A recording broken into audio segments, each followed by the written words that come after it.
Hey guys, it's Alyssa, the hopeless romantic redhead. And I'm the whodunit detective, Danielle. And welcome to Main Character Syndrome. If you feel like you are the main character in your life, you are in the right place. And of course, it's the best season to be a main character. And because it's finally December and it's Christmas time. Yeah, it's Mariah Carey main character energy month. Yeah, if I could hit that whistle tone, I'd say that right now. But I'm just going to say it's time. And we have some Christmas reads for you. That would be good for your TBR. Yeah, and I've actually read one of them and I loved it. So it wasn't like a super romantic one. So I'm excited to get into kind of all of our picks for how to get you in the holiday spirit this month, book-wise. Yeah, I love it because you're the whodunit detective and I'm the hopeless romantic redhead. So we get a little bit of a variety of genres. Mm-hmm. So do you want to start us off with one of yours?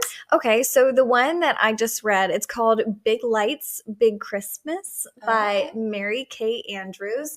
And I'd say it's a good mix of like holiday spirit and a little bit of romance. And Ooh, I love that. It's set in New York City. So, Ooh. I mean, great place to be at Christmas time.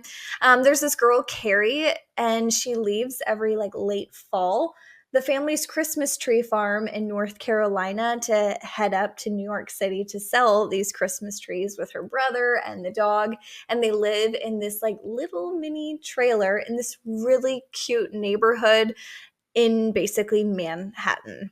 Okay. So Carrie gets there. She gets really close with this neighborhood community where they're selling these Christmas trees every single year.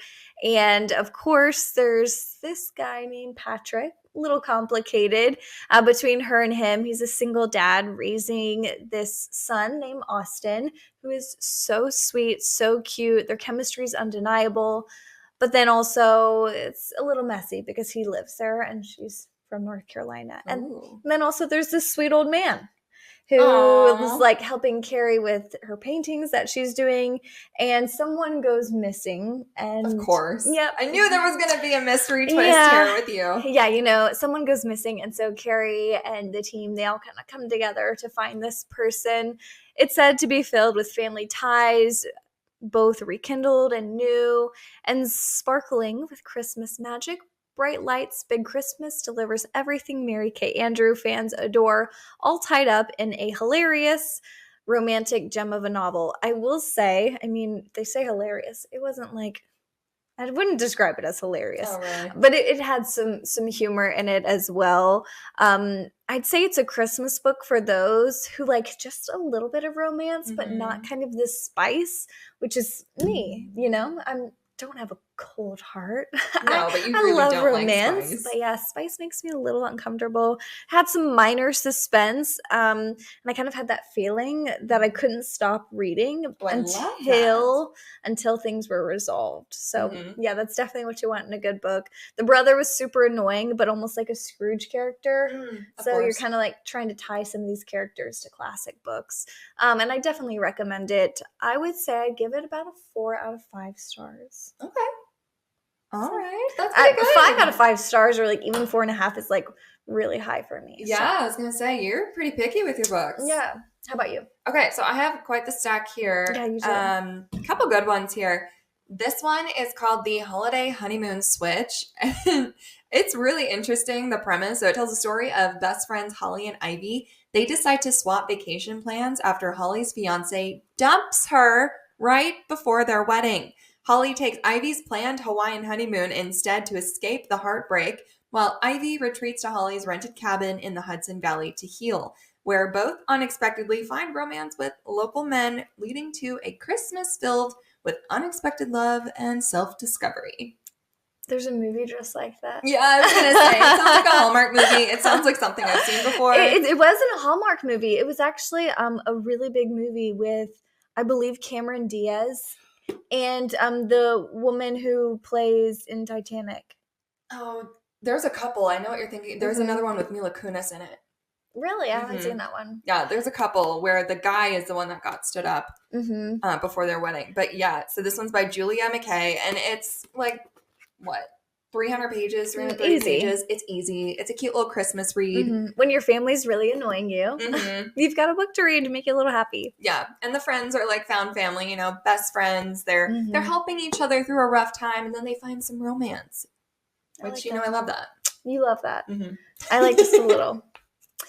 Next, I'll do this one. Mm-hmm. The Big Book of Christmas Mysteries. Of course. Mm-hmm. Are these all mysteries? Yeah. So Love it's it. actually a collection of Otto Penzler, who's this Edgar Award-winning editor. He put together 60 of his all-time favorite holiday crime stories. Ooh. So if you like kind of those mysteries, you want to get in the holiday spirit, but maybe be, a little spooked out slightly, then A this little bit might of be a good dark for you. Christmas. That's Yeah, fine. so it's a bunch of them all together. So it's a nice, really, really good collection to get you in spooky Christmas spirit. I love it. And what's that called? It's called The Big Book of Christmas Mysteries, and it's edited by Otto Penzler. Very cool. Okay. Next one is one I've been hearing a lot about, and it's called How My Neighbor Stole Christmas by Megan Quinn. And she's thick. If you're looking at the video, it's about 500 pages. I heard a lot about this, and I went to go pick it up at Target, and I was like, oh my God, she's thick. But when are you gonna have time to read that? Yeah, I have not read it yet, but it's on my TBR.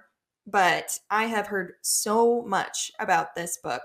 So it's essentially a retelling of how the Grinch stole Christmas, how my neighbor stole Christmas, which is kind of funny. Kind of a bit of a cliche. It's a romantic comedy novel where a grumpy, Christmas-hating man named Cole Black finds his love. That's where my mind is on right now. Finds his life disrupted when his new neighbor, Story Taylor. Her name is Story? Her name is Story, Storee Taylor. She's a festive and enthusiastic Christmas lover. She moves in next door, leading to a playful rivalry as they both compete in their town's Christmas decorating contest, which eventually sparks a romantic connection between them despite their initial animosity. It makes me think of The Grinch, where you have I can't remember their names because I haven't watched it yet. You have like the hot woman, the mayor's wife, and then you have Martha May. Yes, and then you have the mother, and they're like pew pew pew pew pew, and she's shooting the lights all over the house. It reminds me of a decorating fight like that. Yeah, it does, and it's you got the Grinch, and then you kind of have like a Cindy Lou Who-esque character where she's like so happy in Christmas all the time, and it's just kind of a little fun rivalry. Yeah, but why is it 500 That's a lot. That's a lot. That's my question. Like, why couldn't you make it 300? Like, that tells a cute little Christmas story. Yeah. So I'm going to read it, and I'll let you guys know my thoughts, but pray for me. This might be a wild ride. That might be a whole month of reading. Yeah. Just kidding. We read fast. We do read really fast. This will probably take me 2 days. But yeah, if you don't read as fast, or you're like, it takes you a while to get through a book, that'll probably take you all of December. Yeah. But maybe that's what you want. Maybe. It's a cute little one. It'll definitely keep you entertained all December. I thought you would like this one. Ooh. It's also kind of a spin-off. It's a Court of Sugar and Spice by Rebecca Kenny. I have heard about it. I have not read that one yet. I'll just say this is a spicy adult fantasy romance retelling of the Nutcracker fairy tale. Ooh, la, la. I will say it's also noted that the hardcover edition contains 8 bonus chapters from different points of view.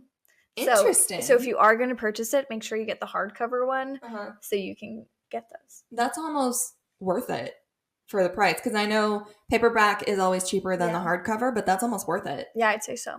I like when they do that. That way it's like, okay, I have to pay a little bit more. Yeah, I want my $2 worth rather than just having something that maybe is a little sturdier. Yeah. I mean, I will say the special editions that they've come out with this year are so pretty. Yeah. I don't think I have any special editions behind me, but Onyx Storm, I did get the special edition one for that. As you should, because it is gorgeous.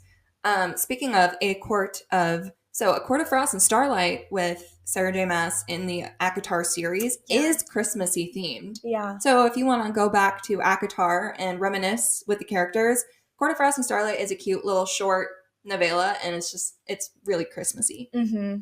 Yeah. It was good. It was fluffy. It was fluffy and spicy. It wasn't what I was expecting. Just like going from A Court of Wings and Ruins and then to that one, I was like, okay, this is definitely meant to be a Christmas book, but it was just like, it doesn't play well, I would say, in the series. It's like a palate cleanser because it completely cleans your palate of what's going to happen from Wings and Ruin to Silver Flames. And that's where it's like, oh, we have something completely different coming our way. Yeah. Not my favorite, but it's not supposed to be. No, it's just, again, novellas are novellas. They're it's probably just there. getting you in, like, adding a little bit of spice so that when you got to Silver Flame, you weren't like punched in the face with all of the sex. However, I still was. I was like, oh. Grab the headboard was rough. Yeah. Poor Nesta. Are you okay, girl? We want to know. Okay. Last one. This one, oh my God. It's such a cliche, and everything about this book just screams Hallmark movie cheesiness. It's called Wreck the Halls by Tessa Bailey. And so if you have read a Tessa Bailey book, you know she's a spicy author. She always has I saw that and I was just like, ooh, not for me. Yeah, she always has a sex-filled book. And this one is definitely interesting. So you would never get the characters in their names. So it's a book about a girl named Melody Gallard, a music royalty descendant who reconnects with her childhood best friend, Beat Dawkins, to reunite their mother's band for one last show on live TV. The book combines a friends to lovers romance with a Hollywood mystery and a Christmas setting. Beat and Melody in a music-based book. I think I made the right choice with Bright Lights, Big Christmas. But we could also let them know that coming up, we're going to be talking about the Christmas Bookshop, and it's going to be a book that we both read. I've already started it, and we're going to kind of dive into it, and we'll talk more about the characters, the plot. So you can also go ahead and start reading the Christmas Bookshop, and we'll have a full discussion on it coming up. Yeah, and you can listen to it on Spotify. If you have your 10 free hours this month, it's for free if you are a Spotify premium subscriber. Is it only 10 hours? You only get 10 hours every month with 15. Spotify.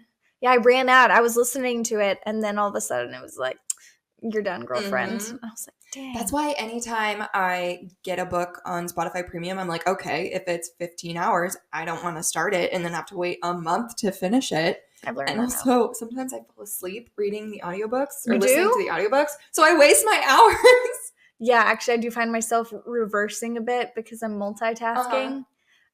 Reversing, rewinding. Yeah. And wow, that's a waste of time. It is. Now I know. I also have to tell my husband that he's not allowed to use any of those hours because we're on that Spotify family plan. Love that for you. Those are my recommendations. Do you have any more?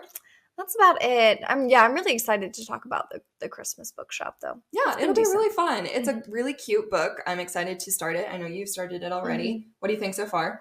I'd say I definitely relate to one of the sisters more than the other. There's kind of two sisters, complete opposites, and they're kind of shoved together during the holiday season. Also a little bit of some romance. You know, you have kind of the bad boy who's really conceited that she can choose, but he's like really rich and famous. Or you have like the other guy who's like an intellectual. He's like a professor. And yeah, he's just not as rich and famous. I love a little forced proximity, like Christmassy novel or like plotline. So you know, those who are like stuck in a blizzard, or the town needs to rally together to fix some problem that some big tycoon has created. Yeah, well, she has to help this old man save his bookshop. That's gonna go under. Yeah, without her. I'm excited. We'll see. Christmas is always fun. It's time for lighthearted novels, maybe a little mystery here and there, maybe a little romance, a little snuggling by the fireplace, if you will. So if you have any Christmas reads for our TBR or the ones that you like, please let us know on social media, Main Character Syndrome Pod. For now, to the readers who listen, we'll see you later, and Merry Christmas. Merry Christmas. Bye, everyone.